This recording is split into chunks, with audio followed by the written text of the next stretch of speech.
Hey everyone, this is Professor Theodore Henderson, theodorehenderson.com, and I just wanted to actually share a little something with you. This is part of my series, and we did part 4 last time, and that was talking about LinkedIn and some strategies around LinkedIn. But now I want to do something different. So this one's going to be a little bit shorter. However, part 5 is critical. So I want to start out with asking you a question. What is the backbone of your job search? Specifically, the marketing campaign of your job search. What is the backbone? Some of you may be saying resume. Some of you may be saying LinkedIn profile. Some of you may be saying your online profile, maybe your general branding. Or some of you might be saying your cover letter or some other marketing materials.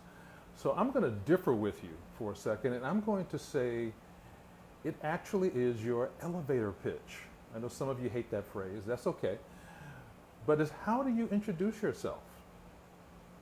And it's something that you absolutely 100% need for job and interviewing sessions. So when you have a meeting where you're being interviewed, or you're meeting someone to network with them, you actually have to be able to answer the question, who are you? Because what's going to happen? They most likely will ask you that question, so tell me about yourself. I will tell you, this is so important because I experienced it firsthand. Some of you may know I was in sales and sales management for a number of years in the technology business before I changed careers and became a coach and an author and a consultant and a trainer. One of the first questions, if not the first question I always asked was, so tell me about yourself. More than 50% could not answer that question. Don't put yourself in that position. It may cost you your position in the queue of outlasting the competition. So let me tell you how you're going to do it. The first place you're going to start is the summary statement on your resume. If you don't have a summary statement, go back and listen to one of my previous videos where I talk about building a winning resume. But you want to start with the summary statement. You want to be consistent. And your introductory pitch, your elevator pitch, how you introduce yourself, how you answer the question, so tell me about yourself, needs to be consistent with that. And it also needs to be consistent with what you're going to have on your cover letter. We get drummed out of the competition for a job by being inconsistent. So let me tell you the key elements that you must have in your elevator pitch. So here they go. Your elevator pitch is going to be about 2 minutes. No one wants to hear you go on for 5 or 10 minutes. If you're totally in conversational mode and you're answering the questions fine, that may come. But many times people will ask you the question and then they're going to be quiet. So you want to be ready for that. And so you want it to be roughly 2 minutes. And you're going to answer a couple of key questions. First thing is, you need to answer it from the perspective of the person that you're speaking with. So you need to understand a little bit about them. So smart people will always ask first of the person they're interacting with to get a little bit of information in case they have to adjust how they introduce themselves. Smart move if you do that. The next thing, you want to answer the question from the perspective, and I want to be careful with this, not of what you want, but of what they are looking for. Not about what you want, but what they are looking for. You want to make sure you're answering their question, what's in their mind, if they haven't said it outright already, what they're interested in. Okay? And you also want to answer a little bit about why you are qualified. So you want to have a little bit in there about what's the value that you bring. And all said and done, you need some form of call to action, all right, that cements the fact that you're the right person in the right place, in the right meeting, talking to the right person. All right, now, let me just step through a couple of bullet points. I want to highlight a couple of things for you. I brought some notes with me, and I'm going to just share that with you, and then I'm going to let you go. I promise this is not going to be a long one. Okay. So the key components, you must have a positioning statement. Yes, it's 2 minutes, but professional speakers and really good trainers, really good presenters understand that you can do a positioning statement and have plenty of time left, even if you're only speaking for 2 minutes. So that takes practice. This is why you work with a coach or a trainer, so you start to understand that and how to do that.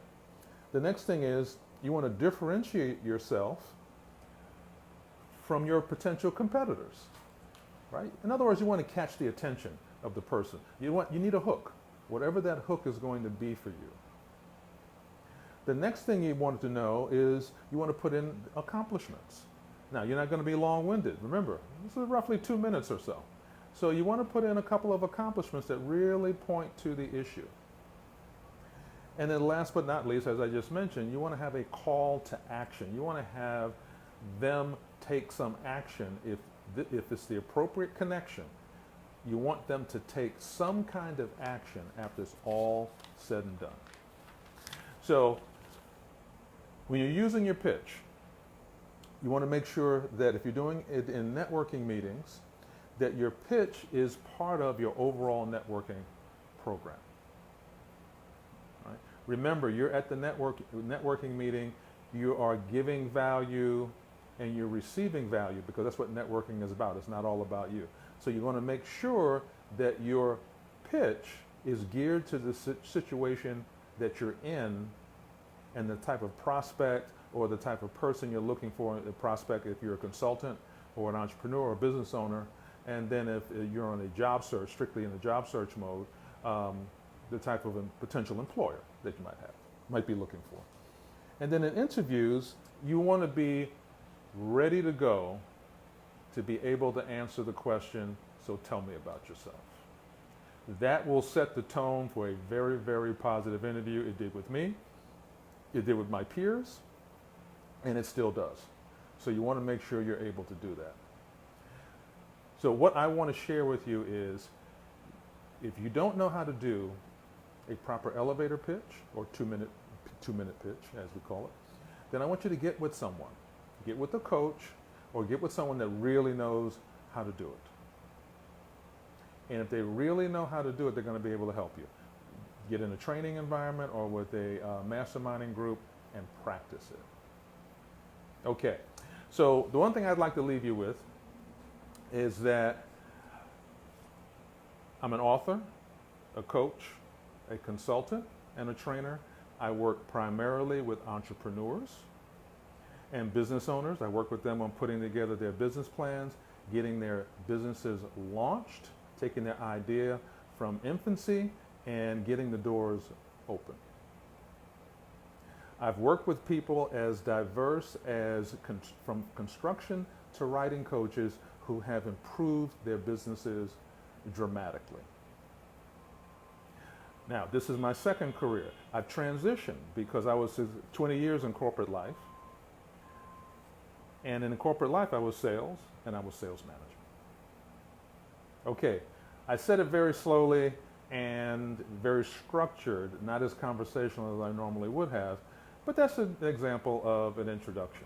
If I was at a conference or a meeting of some type or an association where I wanted to introduce myself as helping business people or primarily entrepreneurs, but business people, I can modify that. That is the bare bones of a pitch. Very simple, very straightforward, right?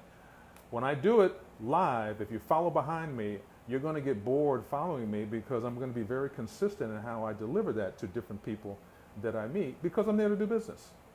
And if I'm in a job interview, I don't want someone coming away thinking, oh, so what does he do again? All right. Anyway, that's enough for now.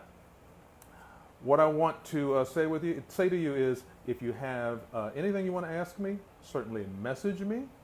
You can certainly visit my website, theodorehenderson.com. But until then, be productive, be prosperous, and have a wonderful, wonderful day.